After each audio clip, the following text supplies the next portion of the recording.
Markets plummeted, crypto got stolen.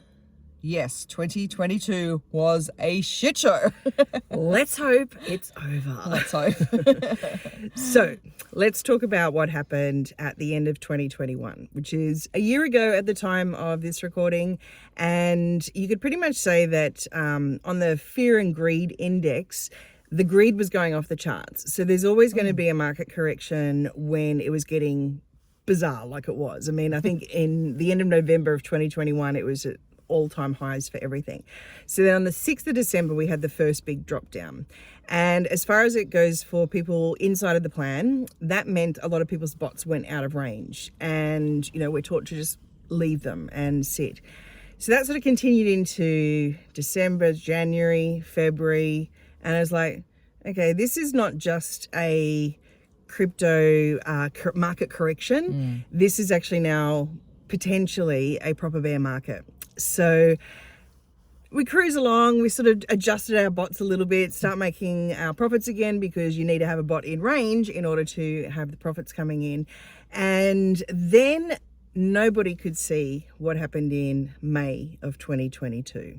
Yeah, and that's when we saw the big plummet again in the market. So we thought we'd seen a massive crash between that November-December period until May, and then May happened and it was nuts. And that was where a token and a stable coin, got obliterated. And all sorts of reasons why. Now, we lost money in that. I can't really say that was stolen money as such. That was like a true market collapse. And, you know, it's probably about $3,500 we had tied up in those two currencies or tokens. And, you know, that was kind of like, oh, okay, you know, brush yourself off. Like, let's continue on.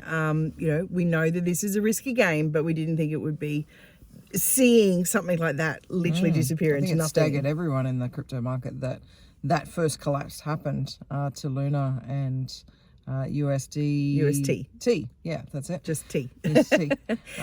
Yeah. So then June, July, of course, along comes the Celsius demise. And that's where, you know, we've had the token and the stablecoin, and now it's a wallet or kind of a bank, a lending platform. And that particular one was interesting for us because before we even ever started in the plan, we actually had a friend tell us about Celsius. We had some money in there. And through the plan, we learnt about Nexo and other ways of, you know, storing or hodling our profits, and as well as our, you know, dollar cost averaging investments. But we'd taken most of our money out due to consolidation. It was sort of weird. Purely out of consolidation. I said to Jody, we have got money or crypto in so many different places and I feel so scattered. I think we need to consolidate. So the week before Celsius collapsed, we actually had moved it out. I don't know whether it was an intuitive thing that was coming through for me, but it's like, let's get out of Celsius. We don't have a lot in there, but let's just move it across. And so we did. We literally had nothing left in there. But of course, that didn't mean that, you know, plenty of people we know that, you know, had been with Celsius, big fans of Alex Mashinsky. You know, he was into a lot of things. But of course, two massive big market crashes. Of course, everything came down even further.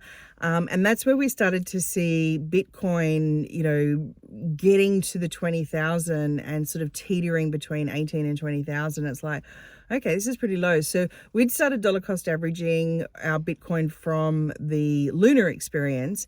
So I guess our average was about 21,500. It's pretty good, considering it got up to 60.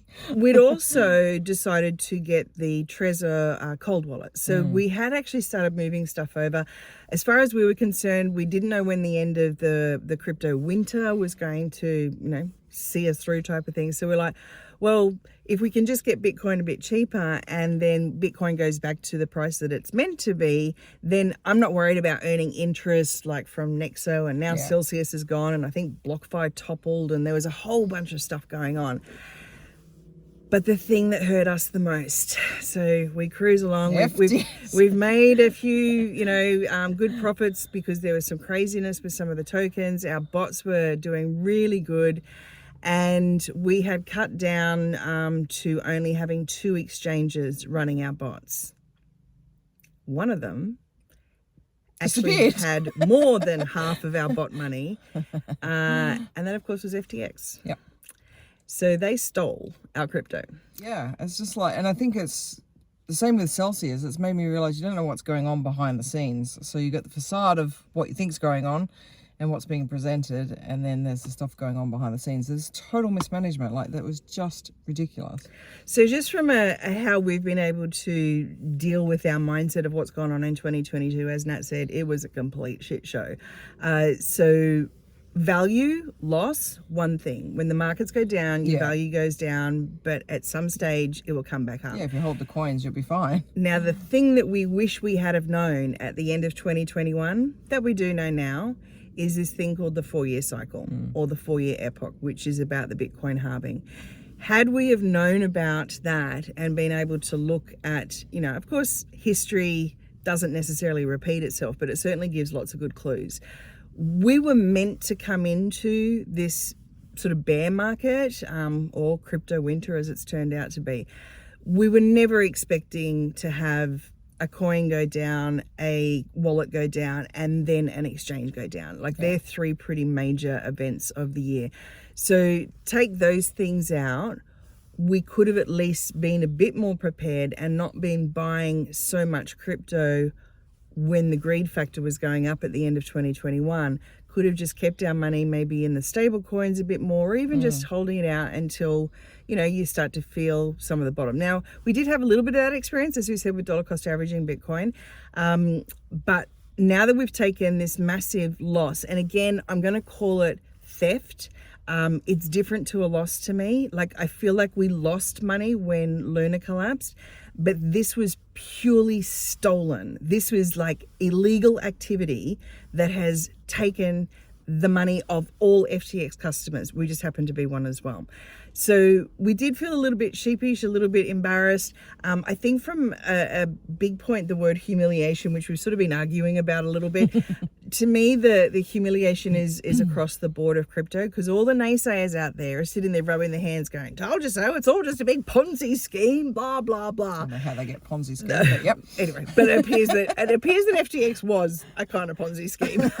But it also has made us wiser on how to do our research, how to look deeper, not just take a recommendation. It was a family member, would you believe, that first got us into FTX. And so we didn't do our due diligence on that particular exchange. We've now... But would it have shown it up anyway? I Probably think that's the not. thing. You know, like, we're in crypto's brand new. And we're in this market that, you know, we're all trying to navigate right now. And so as an early adopter, there's only 4% of people that are in crypto right now. So these things are going to happen if you want to play the game right now. That's right. And that really leads us into kind of talking about 2023 and where we're pivoting. Now, with so much stolen from us, and the losses and the market decline, we don't have a lot left to be investing in what is called, you know, buy the dip while things are down. So, but we've got all of 2023 is my gut feeling. I feel even part of 2024, we're going to have very low markets, which is a time to accumulate. And if there's only 4% of the world's population in crypto at the moment, then as more and more people start adopting, then we start to see the markets rise again. And pretty much from 2025 onwards, listening to the people that we listen to, understanding what we now understand about the 4-year cycles, knowing a bit more about reading charts. It's been a big education here, don't get me wrong. Yeah, I think it's been very valuable. Even though we've suffered some losses, I don't really see it as a loss, to be honest with you. I just sort of see it as learnings and moving forward and being in a brand new market. You know, crypto is still just establishing itself, and we're not even anywhere near being established right now. When the regulations come in, then you're going to see institutional money come into, and governments now are going to be investing in crypto as well. So Bitcoin had its 14th birthday literally yesterday. Well, there you go. So happy birthday, Bitcoin. Happy birthday, Bitcoin. So 2023 for us, it's about getting back to work and putting what we earn into crypto in this low market. We're going to keep stashing and accumulating, 100%. and primarily with Bitcoin, Ethereum, maybe not so much of the altcoins. We've still got a bit of a dabble happening in a few things that we believe in that have really good projects behind them. But that brings us to the topic of this channel. So we have been the Roaming Income Girls. We've mainly talked about the plan for a good year or so, and you know, that'll be another video. I think we'll link to another video here that will talk about is the plan still relevant in 2023. Personally, I think it is definitely going to be relevant. 100%. But for us, our walk into 2023 is definitely about the mentorship that we can provide. And if you'd like to come on the journey with us, stick with us. We will still give updates on our crypto portfolios and anything else that we come across. But for now, due to the massive loss, it was more than half of our bots disappeared in that theft from FTX. So we did reduce our Bitscap account back down. So we just got 5 bots, and we're slowly going to recoup back what we got by the bots earning profits in order to buy the tokens, the Bitcoin and the Ethereum that we want.